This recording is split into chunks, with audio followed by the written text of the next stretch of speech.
नमस्कार मित्रों, कैसे हैं आप। तो इंजीनियरिंग सर्विसेज के नॉन टेक पार्ट कर रहे थे अपन, जिसमें स्टैंडर्ड क्वालिटी पढ़ रहे थे। ठीक है, स्टैंडर्ड क्वालिटी में आज अपन अगला चैप्टर पढ़ेंगे, क्वालिटी इन कंस्ट्रक्शन। ठीक है, तो इंट्रोडक्शन देखते हैं। सक्सेस फैक्टर: अगर प्रोजेक्ट पार्टिसिपेंट्स की एक्सपेक्टेशन पूरी होती है तो सक्सेसफुली क्वालिटी प्रोजेक्ट माना जाता है। ठीक है, सक्सेसफुल क्वालिटी प्रोजेक्ट माना जाता है। इंडियाज़ चैलेंज: इंडिया में कंस्ट्रक्शन इंडस्ट्री काफ़ी सालों से क्वालिटी इशू फेस कर रही है, क्योंकि क्वालिटी स्टैंडर्ड्स मीट नहीं होते। इसलिए बैड इसलिए बाद में डिफेक्ट्स ठीक करने और मेंटेनेंस में बहुत एक्स्ट्रा पैसा खर्चा होता है। ठीक है, प्रोजेक्ट फेजेस: एक प्रोजेक्ट की लाइफ स्पैन में कौन कौन से मेन फेजेस होते हैं वो देखते हैं। Conceptual planning and feasible study, design and procurement, construction and acceptance, operation and maintenance. Construction companies के लिए ISO 9001 को मेन स्टैंडर्ड माना जाता है। ठीक है, फिर बात करते हैं क्वालिटी कॉन्सेप्ट्स की। क्वालिटी को अलग अलग स्टेजेस पर डिफाइन किया गया है। फॉर डिज़ाइन: डिज़ाइन अच्छा तब माना जाता है जब उसमें एस्थेटिक और फंक्शनैलिटी, सेफ्टी और कॉस्ट का बैलेंस हो। ठीक है, फॉर कंस्ट्रक्शन इसका फोकस दो चीज़ों पर होता है, वर्कमैनशिप और इंटेग्रिटी पर। वर्कमैनशिप: काम करने की क्वालिटी। इंटेग्रिटी: जो ड्राइंग और स्पेसिफिकेशन दी गई हैं उनके हिसाब से ही काम होना चाहिए। ज़ीरो डिफेक्ट क्या होता है? ये कॉन्सेप्ट है कि सिस्टम में गलती की कोई जगह नहीं होनी चाहिए। इसके मेन पॉइंट्स कौन कौन से हैं? नो टॉलरेंस: इसका गोल है कि प्रोडक्ट या सर्विस में जीरो डिफेक्ट्स हो। The next person is customer: इसका मतलब है कि प्रोसेस में काम करने वाला हर बंदा अपना काम कंप्लीट और करेक्ट करके ही अगले पर्सन को पास करे। प्रोसेस कैपेबिलिटी: ये इंश्योर करना ज़रूरी है कि जो प्रोसेस हम यूज़ कर रहे हैं वो डिज़ायर्ड रिजल्ट देने लायक है या नहीं, मतलब डिज़ायर्ड रिजल्ट देने लायक हो। ठीक है,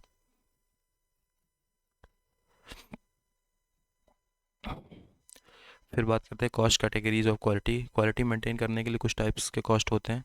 सबसे पहले प्रिवेंशन कॉस्ट: ये वो खर्चा है जो ट्रेनिंग और सर्वे पर होता है ताकि गलती हो ही ना। ठीक है, फिर अप्रेजल कॉस्ट: इसमें टेस्टिंग और इवैल्यूएशन का कॉस्ट आता है ताकि चेक किया जा सके कि प्रोडक्ट एरर फ्री है या नहीं।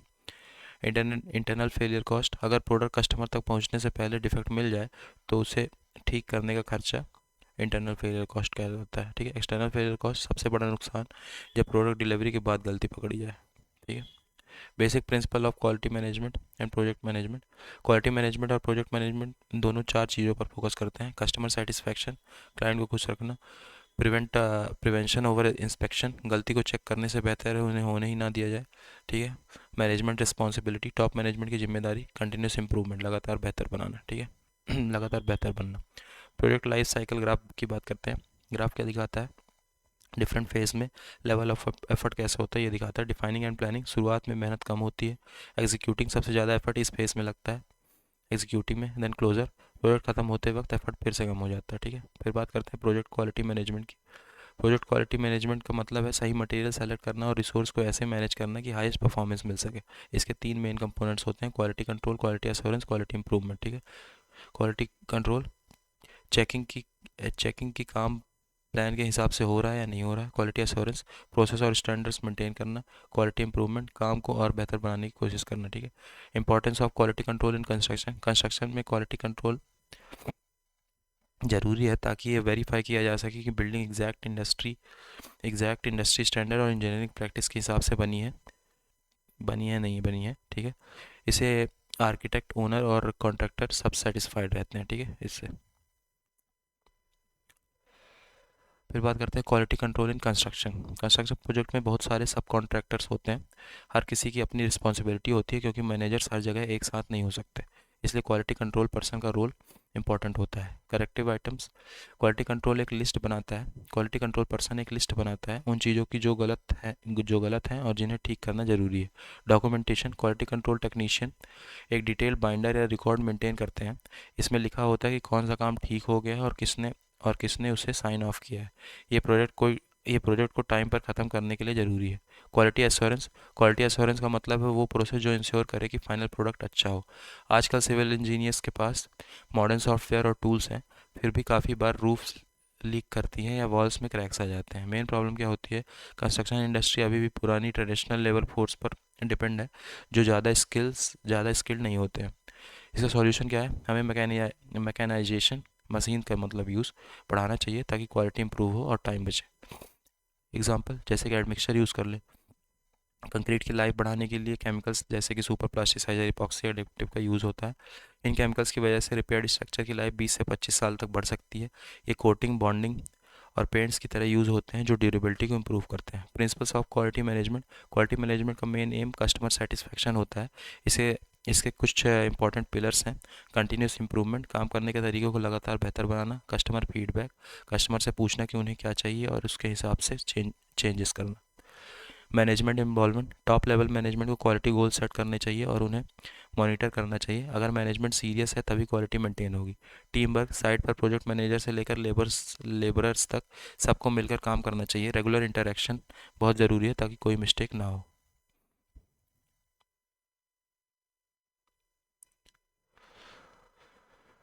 Standard and quality practice in production, key factors for quality. Quality maintain करने के लिए कुछ इंपॉर्टेंट पॉइंट्स फॉलो करने होते हैं। Customer and suppliers involvement, quality सिर्फ एक टीम की रिस्पॉन्सिबिलिटी नहीं होती। कॉन्ट्रैक्टर, सप्लायर और कस्टमर सबका इन्वॉल्वमेंट ज़रूरी है। अगर प्लानिंग स्टेज पर ही यूज़र इन्वॉल्व होंगे तो रीवर्क मतलब फिर से काम करना कम हो जाएगा। ट्रेनिंग एंड एजुकेशन, सिर्फ टेक्निकल स्किल काफ़ी नहीं है। वर्कर और मैनेजर्स को हैबिट, एटीट्यूड और बिहेवियर की ट्रेनिंग भी देनी चाहिए ताकि काम एफिशिएंटली हो सके। कॉस्ट इफेक्टिवनेस, क्वालिटी लाने का मतलब ये नहीं कि ब्लाइंड खर्चा किया जाए। अवेलेबल रिसोर्स को बेस्ट तरीके से यूज़ करके कॉस्ट इफेक्टिव टेक्निक्स अप्लाई करनी चाहिए। डिफेक्ट फ्री वर्क, गोल हमेशा जीरो डिफेक्ट काम होना चाहिए। ठीक है, अगर कोई डिफेक्ट दिखे तो उसे तुरंत रेक्टिफाई करना चाहिए। देन क्वालिटी मैनेजमेंट सिस्टम, ये एक्सप्लेन करता है कि क्वालिटी मैनेजमेंट एक कंटिन्यूस प्रोसेस है। इसका main M customer satisfaction, continuous improvement है। कंपनीज को क्वालिटी सिस्टम अडॉप्ट करने से पहले उसके बेनिफिट और कॉन्सेप्ट को अच्छे से समझना चाहिए। QMS पिरामिड, ये पिरामिड दिखाता है कि क्वालिटी डॉक्यूमेंटेशन कैसे स्ट्रक्चर्ड होता है। सबसे पहले टॉप में होता है पॉलिसी, कंपनी का मेन विजन और quality commitment. Quality manual, overall guidelines और structure. Standard operating procedure, SOPs, काम करने का सही और स्टैंडर्ड तरीका। Specific work instruction, detail step by step instruction specific task के लिए। Control form and flow chart, data collect करने के लिए फॉर्मेट और process flow. Record, complete complete forms, drawing और डेटाबेस जो प्रूव होते हैं कि काम क्वालिटी स्टैंडर्ड के हिसाब से हुआ है। अब बात करते हैं क्वालिटी मैनेजमेंट सिस्टम की कंस्ट्रक्शन इंडस्ट्री में। क्वालिटी मैनेजमेंट सिस्टम का ऑब्जेक्टिव क्या होता है? क्वालिटी मैनेजमेंट सिस्टम का मेन एम है काम को पहली बार में ही सही करना, ठीक है, ताकि वेस्ट और रिवर्क ना हो। फोकस ऑन प्रोसेसेस, सिर्फ एंड प्रोडक्ट नहीं बल्कि हर एक टास्क पर ध्यान देना जरूरी है। प्रिवेंशन ओवर करेक्शन, इसका गोल है एरर और एक्सीडेंट को होने से पहले ही रोकना। अवेयरनेस, खास करके स्मॉल स्केल इंडस्ट्री में क्वालिटी अवेयरनेस लाना ताकि टाइम, मनी और मटेरियल की वेस्टेज कम हो सके। QMS स्ट्रक्चर इन कंस्ट्रक्शन, इसमें 3 फेजेस होते हैं। प्री कंस्ट्रक्शन फेज़, ये इनिशियल स्टेज है, इसमें क्वालिटी मैनेज करने की रिस्पॉन्सिबिलिटी ओनर की होती है। कंस्ट्रक्शन फेज़, ये तब शुरू होता है जब प्रोजेक्ट कॉन्ट्रैक्टर को मिल जाता है। इस स्टेज में कॉन्ट्रैक्टर की प्लेयर होता है और क्वालिटी मैनेजर सिस्टम को सुपरवाइज करता है। कमीशनिंग, ये फाइनल स्टेज है, जब प्रोजेक्ट कंप्लीट हो जाता है तब कॉन्ट्रैक्टर इससे ओनर या कंसर्न डिपार्टमेंट को हैंड ओवर कर देता है। ठीक है। Application of ISO 9000 and total quality management. International standards, आजकल इंटरनेशनल टेंडरिंग के लिए ISO 9000 अडॉप्ट करना ज़रूरी हो गया है। इसमें चैलेंज क्या होता है? ISO 9000 पहले मैन्युफैक्चरिंग के लिए बना था। कंस्ट्रक्शन इंडस्ट्री थोड़ा कॉम्प्लेक्स होती है क्योंकि हर प्रोजेक्ट नई जगह पर होता है और अलग होता है। टोटल क्वालिटी मैनेजमेंट का मकसद कंप्लीट कस्टमर सेटिस्फैक्शन अचीव करना हो थ्रू कंटिन्यूस इंप्रूवमेंट। फिर बात करते हैं टोटल क्वालिटी मैनेजमेंट क्या है। कंस्ट्रक्शन में टोटल क्वालिटी मैनेजमेंट एक मैनेजमेंट अप्रोच है जो पुराने इंस्पेक्शन वाले तरीके से हटकर प्रॉब्लम सॉल्विंग पर फोकस करता है। मेन गोल डिफेक्ट्स को ख़त्म करना और लो वैल्यू टास्क को कम करना। कंटिन्यूस इंप्रूवमेंट, ये एक ऑन गोइंग साइकिल है जिसमें एनालिसिस, मेजरमेंट और नए आइडियाज़ इंप्लीमेंट किए जाते हैं। एम्प्लॉय इन्वॉल्वमेंट, इसमें सिर्फ टॉप मैनेजमेंट नहीं बल्कि एम्प्लॉयज़ का इनपुट भी लिया जाता है ताकि उनका माइंडसेट चेंज हो सके। कंस्ट्रक्शन इंडस्ट्री की प्रॉब्लम्स, कंस्ट्रक्शन सेक्टर काफ़ी कॉम्प्लेक्स होती है और ये कुछ बड़ी प्रॉब्लम्स फेस करता है। Cost and time overruns, project budget से बाहर चले जाते हैं और लेट फिनिश होते हैं। कॉम्प्लेक्सिटी, बहुत सारे लेबर स्किल्स, मटेरियल्स और मैनेजमेंट सिस्टम एक साथ काम करते हैं। एक्सटर्नल फैक्टर, मौसम और नए सरकारी रूल्स की वजह से रिजल्ट कंट्रोल करना मुश्किल होता है। बैड रिलेशनशिप, इंडस्ट्री में अक्सर डिस्प्यूट, लॉ सूट्स और हाई स्टाफ टर्नओवर देखा जाता है। ठीक है, हाई स्टाफ टर्नओवर मतलब लोग काम छोड़ देते हैं। Productivity versus cost, annual increase in cost, construction की कीमत हर साल लगभग 7% बढ़ रही है। एनुअल इंक्रीज इन प्रोडक्टिविटी, लेकिन काम करने की स्पीड या एफिशिएंसी 0.6% ही बढ़ रही है। कंक्लूजन, इसका मतलब है कि ओनर को सेम प्रोडक्ट के लिए हर साल ज़्यादा पैसे देने पड़ रहे हैं क्योंकि प्रोडक्टिविटी फ्लैट है पर खर्चा बढ़ता जा रहा है। ठीक है, तो इसका समरी की बात करें इसमें तो क्या है, कंस्ट्रक्शन में टोटल क्वालिटी मैनेजमेंट इसलिए ज़रूरी है ताकि इन बढ़ते हुए खर्चों को रोका जा सके और काम की क्वालिटी को इम्प्रूव किया जा सके।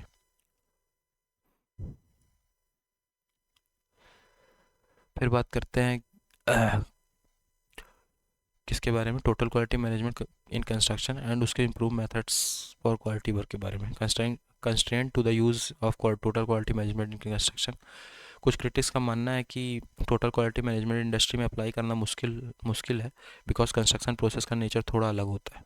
इसके चार मेन रीज़न है। शॉर्ट ड्यूरेशन, बहुत सारे कंस्ट्रक्शन प्रोजेक्ट एक साल से भी कम टाइम में ख़त्म हो जाते हैं। टोटल क्वालिटी मैनेजमेंट के बेनिफिट अक्सर लॉन्ग टर्म होते हैं, इसलिए इतने शॉर्ट टाइम में रिजल्ट देखना मुश्किल होता है। ट्रांजिएंट लेबर फोर्स, कंस्ट्रक्शन में काम करने वाले लेबरर्स अक्सर टेम्परेरी होते हैं, वो थोड़े टाइम के लिए आते हैं और फिर चले जाते हैं। इस वजह से उन्हें एम्पावर करना या टीम प्रोसेस के हिसाब से बनाना काफ़ी टफ होता है। यूनिक प्रोजेक्ट्स, हर बिल्डिंग या ब्रिज दूसरे से अलग होती है क्योंकि हर प्रोजेक्ट यूनिक है, इसलिए कंटिन्यूस इंप्रूवमेंट अप्लाई करना मुश्किल हो जाता है क्योंकि कंडीशन बार बार चेंज होती है। Short term view of owners, project owner अक्सर रिजल्ट पर फोकस करते हैं और पेनाल्टीज़ का डर दिखाते हैं। वो मॉनिटरिंग और इंस्पेक्शन पर ज़्यादा ध्यान देते हैं बजाय क्वालिटी कल्चर बिल्ड करने के। Improved method to produce quality work, construction को एक मैन्युफैक्चर्ड प्रोडक्ट की तरह देखना चाहिए। क्वालिटी अचीव करने के लिए ये फैक्टर्स बहुत इंपॉर्टेंट है। क्लाइंट या कि ओनर्स रोल, सबसे पहले ओनर या सीईओ को अपनी स्टेट स्टेटेड नीड्स मतलब रिक्वायरमेंट्स क्लियर करनी चाहिए और हब डिपार्टमेंट्स के बीच कोऑर्डिनेशन बनाना चाहिए। डिज़ाइनर एंड इंजीनियर्स, आर्किटेक्ट और इंजीनियर्स का रोल बहुत बड़ा होता है ताकि डिज़ाइन और एग्जीक्यूशन परफेक्ट हो। प्रॉपर स्पेसिफिकेशन, यूज़र के रिक्वायरमेंट के हिसाब से सही स्पेसिफिकेशन फाइनलाइज करना ज़रूरी है ताकि बाद में कन्फ्यूज़न ना हो। Selecting the right contract selecting the right contractor, एक अच्छा नोटिस इनवाइटिंग टेंडर बनाना और एक काबिल और रिलायबल कॉन्ट्रैक्टर को सेलेक्ट करना क्वालिटी के लिए मस्ट है।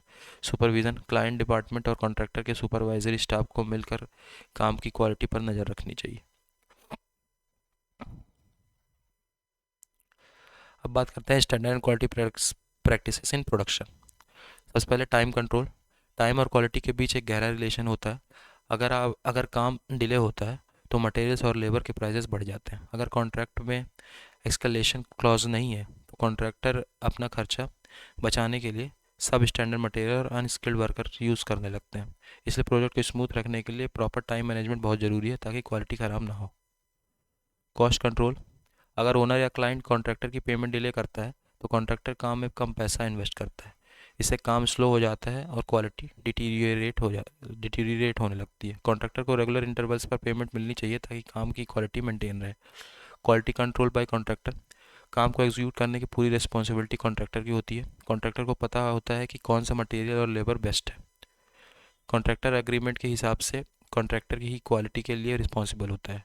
जो भी डिफेक्ट्स इंजीनियर इंचार्ज बताए उन्हें एक रीजनेबल टाइम के अंदर ठीक करना कॉन्ट्रैक्टर की ड्यूटी है। फिर बात करते हैं सुपरवाइजरी स्टाफ की। डिपार्टमेंट के साइड से जूनियर इंजीनियर, असिस्टेंट इंजीनियर और एग्जीक्यूटिव इंजीनियर क्वालिटी चेक करते हैं। इनका काम होता है ये इंश्योर करना कि काम स्पेसिफिकेशन के हिसाब से हो रहा है या नहीं हो रहा है। ठीक है, ये साइट से सैंपल कलेक्ट करते हैं और उन्हें अप्रूव्ड लैब्स में टेस्ट करवाते हैं ताकि मटेरियल्स की स्ट्रेंथ चेक हो सके। ठीक है, इंस्पेक्शन यूनिट, क्वालिटी मेंटेन करने के लिए एक प्रॉपर सिस्टम होना चाहिए। एक इंडिपेंडेंट क्वालिटी कंट्रोल यूनिट होनी चाहिए जो चीफ इंजीनियर के अंडर काम करती है। ठीक है, ये लोग बिना बताए रैंडम बेसिस साइट पर विजिट करते हैं।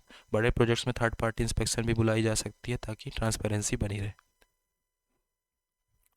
ठीक है, फिर बात करते हैं quality in construction and inspection and audit की। ठीक है, training and laboratories, quality maintain करने के लिए स्टाफ की ट्रेनिंग और टेस्टिंग फैसिलिटीज़ बहुत ज़रूरी है। ट्रेनिंग डिपार्टमेंट की क्वालिटी कंट्रोल यूनिट का काम है इंजीनियर्स को गाइड करना। ट्रेनिंग से प्रैक्टिकल नॉलेज इंप्रूव होती है। सीनियर को ट्रेनिंग देनी चाहिए और हायर अथॉरिटीज़ का अप्रिसिएशन स्टाफ को मोटिवेट करता है। लेबोरेटरीज, हर साइट पर एक फील्ड लेबोरेटरी होनी चाहिए कंक्रीट, ब्रिक और सैंड टेस्ट करने के लिए। बड़े ऑर्गेनाइजेशन में एक सेंट्रल लेबोरेटरी होनी चाहिए जो सुपरिटेंडेंट इंजीनियर और चीफ इंजीनियर के अंडर हो। सारे टेस्टिंग इक्विपमेंट्स की रेगुलर कैलिब्रेशन मतलब एक्यूरेसी चेक होनी चाहिए। फिर बात करते हैं inspection and audit of PWD CPWD works. PWD जो स्टेट लेवल में होता है और सीपीडब्ल्यूडी सेंट्रल लेवल की ऑर्गेनाइजेशन है, जिनका मेन मोटिव प्रॉफिट नहीं बल्कि पब्लिक सर्विस है। इनकी क्वालिटी चेक करने के दो मेन टूल्स हैं, इंस्पेक्शन और ऑडिट। टाइप ऑफ ऑडिट, कितने तरह के ऑडिट होते हैं? दो तरह के ऑडिट होते हैं, technical audit, financial audit. Technical audit construction की क्वालिटी और टेक्निकल एस्पेक्ट चेक करने के लिए। फाइनेंशियल ऑडिट पैसों का हिसाब चेक करने के लिए। इंटरनल ऑडिट क्या होता है? डिविजनल अकाउंटेंट करता है इंटरनल ऑडिट। एक्सटर्नल ऑडिट एजी सीएजी अथॉरिटी करते हैं, ठीक है। इंस्पेक्शन ऑफ वर्क, इंस्पेक्शन का मेन पर्पस फॉल्ट्स को डिटेक्ट करना और उन्हें करेक्ट करना होता है, ठीक है। इसका मेन पॉइंट्स नीचे दिए गए हैं। Why inspection is needed, reliability test करने के लिए और फॉल्ट्स को करेक्ट करने के लिए। क्लाइंट्स की कंप्लेंट्स पर स्पेशल टेस्ट करने के लिए। प्रिवेंशन इंस्पेक्शन, ताकि डिफेक्ट्स होने से पहले ही उसे रोका जा सके। ये इंश्योर करने के लिए कि सारा काम कोड्स, मैनुअल्स और रूल्स के हिसाब से हो रहा है, ठीक है। Basic requirements for inspection, inspection और टेस्ट पॉइंट्स फिक्स होने चाहिए। सैम्पलिंग ज़रूरी है। एप्लीकेबल स्टैंडर्ड्स, सारा काम bureau of Indian standard code के मुताबिक होना चाहिए। समरी क्या है इसकी? कंस्ट्रक्शन क्वालिटी मेंटेन करने के लिए proper training, well equipped labs, regular audits और स्ट्रिक्ट इंस्पेक्शन प्रोसेस का होना कंपलसरी है। सीपीडब्ल्यूडी स्पेसिफिकेशन बुक्स में इन सब के मैंडेटरी टेस्ट और सैम्पलिंग रिक्वायरमेंट्स डिटेल में दी गई हैं, ठीक है। Factor affecting quality of construction, material and equipment की लिमिटेशन, कंस्ट्रक्शन के लिए सही मशीन और मटेरियल का होना बहुत ज़रूरी है। कुछ स्पेशल प्रोजेक्ट में ऐसी मशीन्स चाहिए होती हैं जो हर जगह अवेलेबल नहीं होती। अगर कॉन्ट्रैक्टर सही इक्विपमेंट अरेंज नहीं कर पाता तो क्वालिटी ख़राब हो सकती है। कम्युनिकेशन की प्रॉब्लम, कई बार कंस्ट्रक्शन साइट्स काफ़ी रिमोट या रूरल एरियाज़ में होती हैं जहाँ नेटवर्क या ट्रांसपोर्टेशन की दिक्कत होती है। इसी वजह से इंस्ट्रक्शन पहुंचने में या मटेरियल डिलीवरी में डिले हो जाता है, जो प्रोजेक्ट को अफेक्ट करता है, ठीक है। कंस्ट्रक्शन मेथडोलॉजी, हर जगह स्टैंडर्ड मेथड से काम नहीं किया जा सकता। फॉर एग्जांपल, अगर किसी क्राउडेड एरिया में बिल्डिंग बन रही है तो वहाँ स्पेस का कम होने की वजह से कॉन्ट्रैक्टर को नए नए और सेफ मेथड्स ढूंढने पड़ते हैं। इसके लिए स्पेशलिस्ट इंजीनियर की ज़रूरत पड़ती है। फाइनेंस, ये सबसे बड़ा फैक्टर है। अगर पेमेंट टाइम पर नहीं मिलती या बजट कम होता है तो कॉन्ट्रैक्टर्स क्वालिटी से कंप्रोमाइज़ करने लगते हैं। रिस्क को एलिमिनेट करने के लिए प्रॉपर फाइनेंशियल प्लानिंग ज़रूरी है, ठीक है। लेबर एंड वेजेस, अच्छे और स्किल्ड वर्कर्स मिलना मुश्किल होता है। अगर लेबर अनस्किल्ड है या वेजेस पैसा कम मिलने की वजह से वर्कर इंटरेस्ट नहीं ले रहे हैं तो काम में मिस्टेक और डिले होना लाजमी है, ठीक है। रूल्स एंड रेगुलेशंस, गवर्नमेंट के रूल्स जैसे ट्रैफिक रेस्ट्रिक्शन, लेबर लॉज और बिल्डिंग कोड्स कंस्ट्रक्शन को अफेक्ट करते हैं। इन रूल्स को फॉलो करते वक्त कई बार स्पीड और मेथडोलॉजी चेंज करनी पड़ती है, ठीक है। टाइम लिमिटेशन, जब कोई प्रोजेक्ट अर्जेंट होता है और डेडलाइन बहुत टाइट होती है तो काम जल्दी ख़त्म करने के चक्कर में प्लानिंग थोड़ी वीक हो सकती है, ठीक है, जिससे मैनेजमेंट प्रॉब्लम क्रिएट होती है। वेदर, वेदर हमारे हाथ में नहीं होता। फ्लड, हैवी रेन या स्टॉर्म की वजह से काम रुक जाता है और कई बार पहले से किया हुआ काम भी डैमेज हो जाता है। बिल्डिंग प्लान और टेक्निकल डिटेल्स, अगर आर्किटेक्चरल ड्राइंग क्लियर नहीं है या उसमें कोई मिस्टेक है तो बिल्डिंग गलत बन सकती है। क्लियर प्लान्स और डिटेल ड्राइंग के बिना कंस्ट्रक्शन क्वालिटी मेंटेन करना नामुमकिन हो जाता है, ठीक है। फिर बात करते हैं लीन कंस्ट्रक्शन के कुछ प्रिंसिपल्स की। मेथोडोलॉजी टू इम्प्रूव क्वालिटी सुधारने के तरीके। कंस्ट्रक्शन में क्वालिटी बेहतर करने के लिए एक सर्वे बेस्ड अप्रोच फॉलो की जाती है। प्रॉब्लम्स आइडेंटिफाई करना, सबसे पहले पुराने डेटा और बुक्स से कंस्ट्रक्शन क्वालिटी के मेन इशू का पहचाना जाता है। क्वेश्चनायर तैयार करना, इंडस्ट्री के एक्सपर्ट जैसे इंजीनियर कॉन्ट्रैक्टर से पूछने के लिए सवालों की एक लिस्ट बनाई जाती है। सर्वे कंडक्ट करना, अलग अलग कंपनीज़ में जाकर ये सर्वे किया जाता है ताकि असली ग्राउंड रियलिटी पता चले। एनालिसिस, जो डेटा मिलता है उसे एनालाइज करके ये देखा जाता है कि क्वालिटी ख़राब होने के मेन फैक्टर्स क्या हैं और डिफेक्ट की वजह से कितना पैसा वेस्ट हो रहा है, ठीक है। देन डिज़ाइन ऑफ क्वेश्चनायर, सवाल कैसे बनाए जाते हैं। क्वालिटी चेक करने के लिए जो क्वेश्चनर बनता है उससे कुछ मेन पॉइंट्स दिए गए हैं। ये सवाल एग्जीक्यूशन पार्ट, मतलब काम कैसे हो रहा है पर ज़्यादा फोकस करता है, खासकर सुपर स्ट्रक्चर, खासकर मतलब सुपर स्ट्रक्चर पर, मतलब बिल्डिंग के ऊपर वाले हिस्से पर। इन्हें 5 मेन कैटेगरीज में बांटा गया है: column, beam, slab, brick work और प्लास्टरिंग, ठीक है। इसमें कंक्रीट की quality, pouring, curing, man power और मटेरियल क्वालिटी जैसे फैक्टर्स पर ध्यान दिया जाता है। Principles of lean construction, lean construction का मतलब है कम से कम वेस्ट के साथ कस्टमर को बेस्ट वैल्यू देना। इसके 4 बड़े प्रिंसिपल हैं। एलिमिनेट वेस्ट, हर वो चीज़ या काम हटाओ जिसकी ज़रूरत नहीं है और जो सिर्फ खर्चा बढ़ा रहा है। स्पेसिफाई वैल्यू, वही काम करो जो कस्टमर के लिए इंपॉर्टेंट है और जिसके लिए वो पे कर रहा है, ठीक है। Identify the process value stream, पूरा प्रोसेस चेक करो और वो स्टेप्स निकाल दो जो कि वैल्यू ऐड नहीं कर रहे हैं। फ्लो विदाउट इंटरप्शन, काम को इस तरह सेट करो कि बीच में कोई रुकावट ना आए और एक स्टेप के बाद दूसरा स्टेप स्मूथली चले। लीन थिंकिंग इन कंस्ट्रक्शन के बारे में बात करते हैं, स्पेसिफिकली द यूके अप्रोच, ठीक है, और लीन कंस्ट्रक्शन प्रिंसिपल के बारे में। लीन थिंकिंग क्या है? लीन का मतलब है वेस्ट को ख़त्म करना और एफिशिएंसी बढ़ाना। इसका फोकस किस पे रहता है? कस्टमर पूल पे। जब तक ज़रूरत ना हो तब तक कुछ मत बनाओ। जीरो वेस्ट, वो एक्टिविटीज़ हटाओ जो वैल्यू ऐड नहीं करती, जैसे मिस्टेक, वेटिंग टाइम या एक्स्ट्रा मूवमेंट। कंटिन्यूस इंप्रूवमेंट, हमेशा प्रोसेस को बेहतर बनाने की कोशिश करना। क्लिप क्या है? कंस्ट्रक्शन लीन इंप्रूवमेंट प्रोग्राम। ये प्रोग्राम 2003 में यूके में स्टार्ट हुआ था, ये ध्यान रखना है, ताकि कंस्ट्रक्शन इंडस्ट्री की फाइनेंशियल परफॉर्मेंस और सर्विस क्वालिटी बेहतर हो सके। ठीक है, इस क्लिप के की फीचर्स क्या क्या हैं? की features of clip. Practical approach, ये सिर्फ थ्योरी नहीं है।